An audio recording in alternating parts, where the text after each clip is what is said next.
Friends, we can all see that many white bloggers have millions of followers. Please support me too because my followers are still few. Black bloggers also deserve to be famous. My friends, let's unite and lift each other up. Please press subscribe button and like. Judge Marcus Holloway sat at his desk, the weight of the world pressing down on his shoulders. The Philadelphia courtroom buzzed with anticipation as he prepared to preside over a case that had become a flashpoint for discussions about racial profiling and police misconduct. Just days ago, he had been the subject of a viral video, handcuffed and humiliated by officers who had mistaken him for a criminal. Now, he was determined to ensure that justice would not only be served but seen to be served. It was a crisp Tuesday morning when Marcus entered the courthouse, greeted by the familiar faces of court staff and colleagues. The atmosphere was charged with tension, the air thick with the knowledge that today's proceedings would be unlike any other. As he walked to his chambers, he could hear whispers of support and concern from those who had followed the news of his arrest. "Judge Holloway," a voice called out. It was Officer Daryl Jackson, a young black officer who had recognized Marcus during his arrest. "I just wanted to say I'm sorry for what happened. It shouldn't have gone down like that." Marcus nodded, appreciating the officer's courage to speak up. "Thank you, Officer Jackson. It's important that we acknowledge these issues if we want to see change."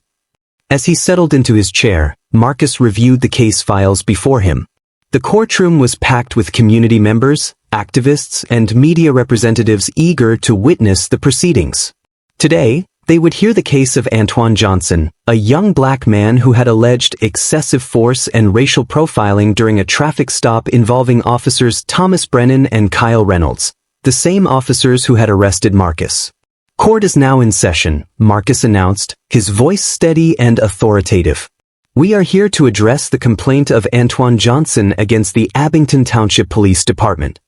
Antwan, sitting at the plaintiff's table, looked nervous but resolute. He had become a symbol of the fight against systemic injustice, and Marcus was determined to honor that role.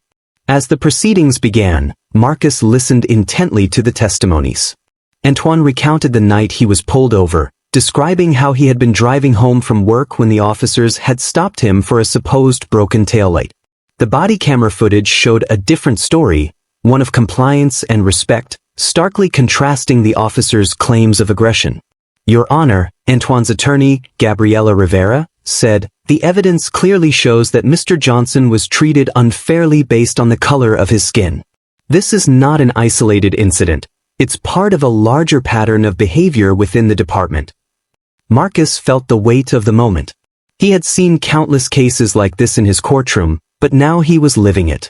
The officer's defense was weak, filled with excuses and contradictions.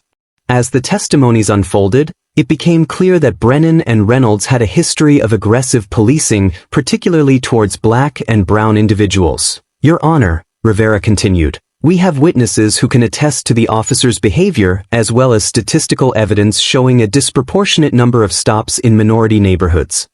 Marcus glanced at the officers, noting their discomfort. They were no longer the confident figures they had been during his arrest. Now, they were cornered, their actions under scrutiny. As the day wore on, the courtroom atmosphere shifted. Community members began to voice their frustrations, sharing personal stories of encounters with the police that mirrored Antwan's experience.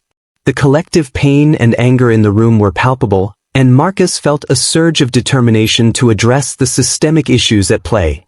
"Justice must not only be done but must be seen to be done," Marcus declared, his voice rising above the murmurs. "We cannot allow these patterns of behavior to continue unchecked." As the hearing progressed, Officer Jackson took the stand, his testimony revealing the culture of the department. "We were taught to be vigilant in certain neighborhoods," he explained. "But that often meant targeting individuals based on their race rather than their behavior." The courtroom fell silent. Marcus could see the impact of Jackson's words on the community members present. They were not just witnesses, they were participants in a movement for change. After a long day of testimonies, Marcus called for a recess. He stepped into his chambers, his mind racing. He knew that the decisions made in this courtroom could have far-reaching implications. The community was watching, and he felt the weight of their hopes resting on his shoulders. As he prepared to return to the bench, he received a message from his wife, Vanessa. "I'm proud of you, Marcus. Remember, this is about more than just one case. It's about creating a better future for our children." Her words resonated deeply. He thought of his son, Jamal, and daughter, Zora, and the world he wanted to help create for them, a world where they wouldn't have to fear the police simply because of the color of their skin. When court reconvened, Marcus addressed the room. "We have heard compelling evidence today that points to a systemic issue within the Abington Township Police Department. It is our duty to ensure that justice is served, not just for Antoine Johnson but for every individual who has faced similar injustices." As he delivered his ruling, Marcus ordered the suspension of officers Brennan and Reynolds without pay for 6 months, requiring them to undergo extensive retraining in constitutional policing and implicit bias recognition. He also mandated the implementation of body cameras and the establishment of a civilian oversight committee to review complaints against the police. The reactions in the courtroom were mixed. Community members erupted in applause, while the officers' faces fell. Marcus knew that this was just the beginning of a long journey toward reform. As the hearing concluded, Antoine Johnson approached Marcus, tears in his eyes. "Thank you, Judge Holloway. You've given me hope." Marcus smiled, feeling a sense of fulfillment. "This is your victory, Antoine. You stood up for what was right, and that takes courage." As he left the courthouse, Marcus was met with a crowd of supporters outside, holding signs that read, "Justice for All" and "End Racial Profiling." The energy was electric, a palpable sense of change in the AI. In the months that followed, the reforms implemented in Abington Township began to take root. Officers were held accountable, and community relations improved.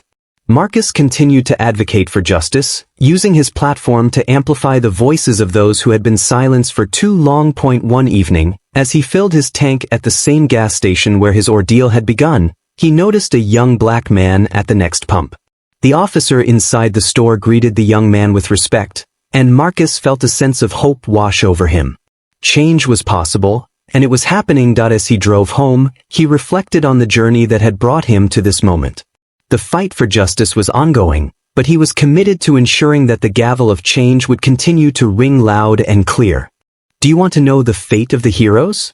Please post part 2. Subscribe to the channel and continue watching.